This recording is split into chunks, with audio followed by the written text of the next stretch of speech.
আল্লাহ আল্লাহর জন্য খানা খানা মানে বিলীন হয়ে যায়। যারা খানা টাকা লাভ করে নবী রাসূল আউলিয়া যারাই করেন না কেন আল্লাহর সঙ্গে বিলীন হয়ে গেলেও তারা আল্লাহ হন না। নাকি আল্লাহর সঙ্গে বিলীন হয়ে গেলেই যে আল্লাহ হবেন তারা তো না, তারা সৃষ্টি থাকেন কিন্তু অনস্তিত্ব খানা বিলীন অবস্থায় থাকে। তার মানে তাদের জ্ঞান এবং বোধ বিলীন অবস্থায় থাকে, কিন্তু বাহ্যিক দিক থেকে তাদের অস্তিত্ব বিলুপ্ত হয় এবং আল্লাহ মধ্যে যে অন্তর্হিত হয় খানা হয় সে আল্লাহ এই কথাটা মনে হয়। যেমন মনসুর আল্লাহ আল্লাহ বলেছিলেন এরকম বলতেন, মানে আমি আল্লাহ এই কথা বলতে তো কুফরি হয়ে গেছে, ইমান থাকে না থাকবে।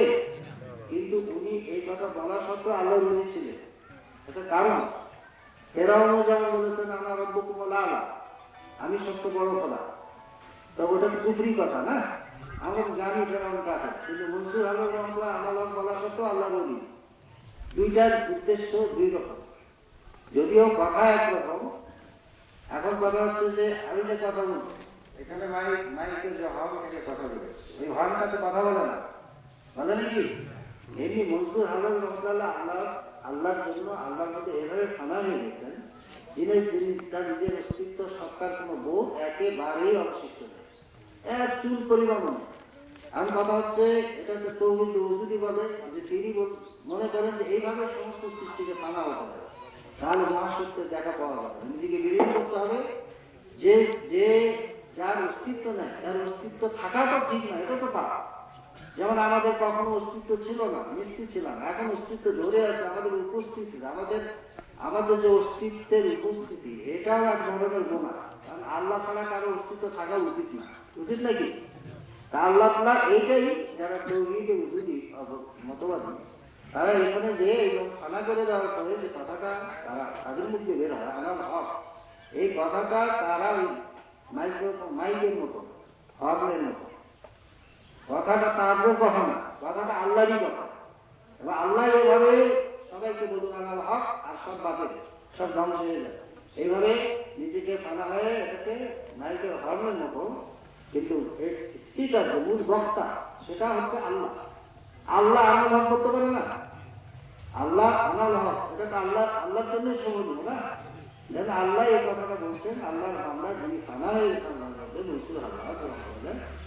আল্লাহ নেপথ্যে, কিন্তু ওই মাইকটা যেটা আমরা দেখছি এর দৃষ্টান্ত আরো আছে কালাম মজিদের মধ্যে। যেমন মুসা আলাইহিস সালামকে আল্লাহ যখন তুর পর্বত থেকে তুলে নেন, সেখানে যে আল্লাহ কথোপকথন শুরু করলেন, মুসা আলাইহিস সালাম সেখানে উপস্থিত হয়ে তুর পর্বতে দেখলেন যে একটা গাছের মধ্যে আগুন জ্বলছে, কিন্তু গাছটা ফুটছে না। আগুন জ্বললে আমার তো যাবে যেখানে যাবে পুড়বে না, এমন একটা গাছ আগুন গাছের মধ্যে জ্বলছে যেটা পড়ে। তারপরে আবার এই গাছ থেকে আওয়াজ আসছে, গাছ কি কথা বলতে পারে? কিন্তু গাছই কথা বলছে এরকম,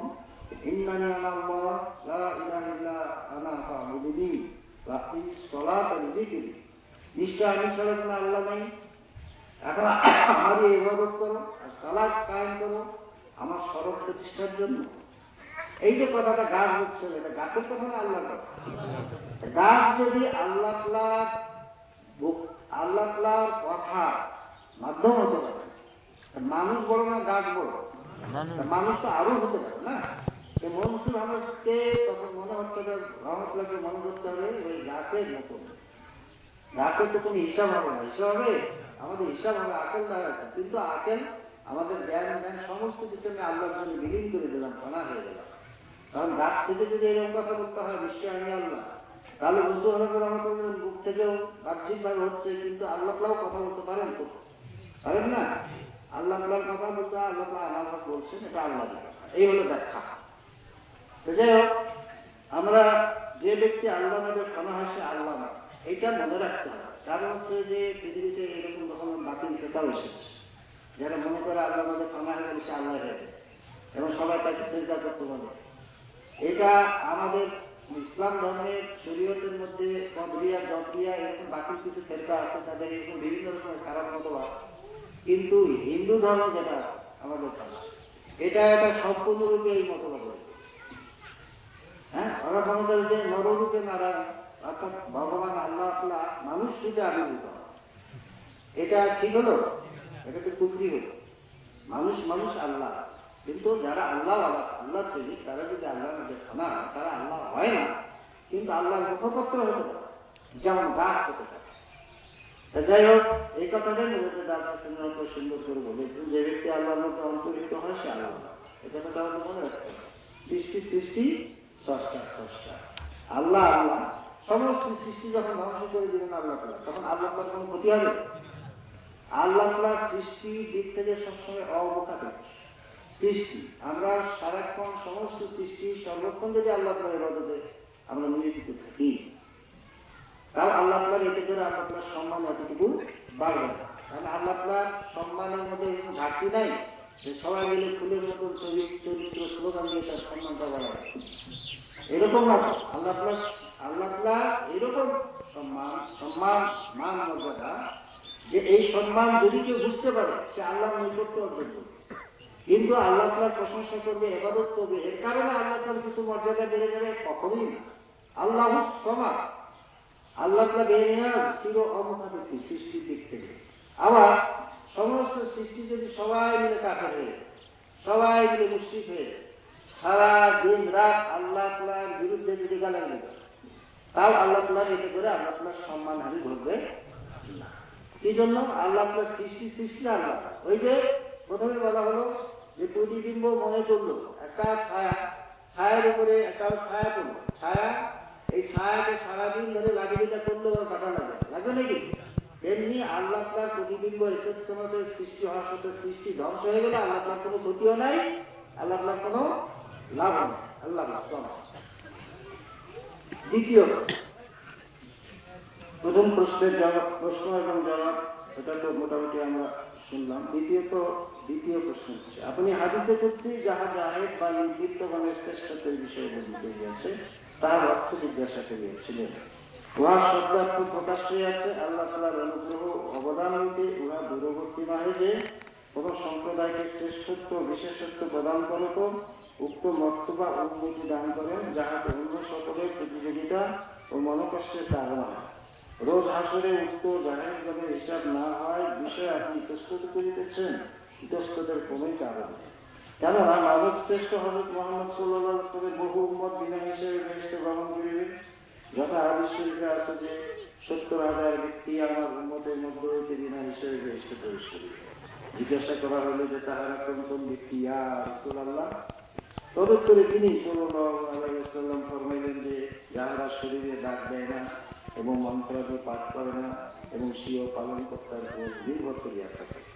এই স্তরে একটি গূঢ় রহস্য আছে যাহা প্রকাশ করা যুক্তিসঙ্গত নহে, কেননা অনেকের জ্ঞানী না সংকুলার হইবে না। যদি সাক্ষাতের সুযোগ হয় তবে স্মরণ করিয়া দিবেন। মৌখিক কিছু বলা যাইবে। দ্বিতীয় পর্যায়ের এক মুক্ত বিহার কিঞ্চিত বর্ণনা আছে, পারিলে দেখিয়া লইবেন, মনে হয় উহা আপনি দেখিয়া থাকিবেন। এই হচ্ছে দ্বিতীয় প্রশ্ন এবং তার কথা। এর মধ্যে আমরা যেটা পাচ্ছি সেটা হচ্ছে, তিনি প্রশ্ন করছে হাদিসে কুদসিতে জাহেদ বা নির্লিপ্ত দুনিয়ার প্রতি সম্পূর্ণরূপে অনাসক্ত নিরাসক্ত ব্যক্তি যারা, তাদের মধ্যে যেহেতু তাদের শব্দার্থ তারা আল্লাহ তাআলা বিনা হিসেবে বেহেশতে প্রবেশ করবেন এরকম বলা আছে। এই জাহেদগণ যারা দুনিয়ার প্রতি নিরাসক্ত তাদের হিসাব হবে না, তাদের কোন হিসাব হবে না। দুনিয়ার মহব্বত সমস্ত গুনাহ মূল। সবুজ দুনিয়া দুনিয়ার মহব্বত সমস্ত ক্ষতির অনিষ্টের মূল। দুনিয়ার ভালোবাসা, এই ভালোবাসাটা কলবের মধ্যে যাদের আছে তারা দুনিয়াদার, এটা যাদের নাই তারা দিনদার, আল্লাহ তাআলার প্রিয়, এবং তাদেরকে জাহেদ বলা হয়, নিরাসক্ত দুনিয়ার প্রতি। এই নিরাসক্ত ব্যক্তিদের আমরা হিসাব নেব। দুনিয়ার বিষয়ে আসক্তি থাকলে তখনই মানুষ গুনাহ করে। যার দুনিয়ার প্রতি আসক্তি থাকবে না তার দ্বারা কোনো গুনাহ হবে না, কারণ সে দুনিয়ার লাভকে লাভই মনে করে না, সে দুনিয়ার ক্ষতিকে ক্ষতিও না। সুতরাং দুনিয়ার প্রতি আকৃষ্ট হয় না। আর দুনিয়ার প্রতি আকৃষ্ট না হলে, না যদি সে হতে পারে, তাহলে সমস্ত মূল গুনাহ থেকে সে মুক্ত হয়ে গেল। যে ব্যক্তির গুনাহ বা পাপ নেই তার কি হিসাব হবে? এখন সোজা কথা, নবী মুহাম্মদ বলছেন যে আল্লাহ তাআলার বান্দা যখন আমরা কারণ সবারই হিসাব হবে, হয়তো যারা জাহেল বা তাদের হয়তো সহজ হিসাব হবে, কিন্তু হিসাব তো হওয়ার দরকার। তাছাড়া আল্লাহ আপনার এক দলকে কোনো হিসাবই দেবে না, আর দল যদি কঠোরতা করবেন, এটা আহাকুমুল হাকিমিন, এই যদি হন তো সবারই হিসাব হওয়ার দরকার।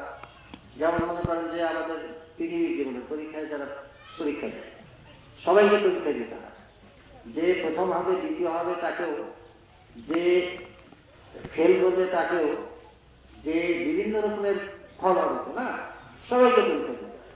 যেমন যে প্রথম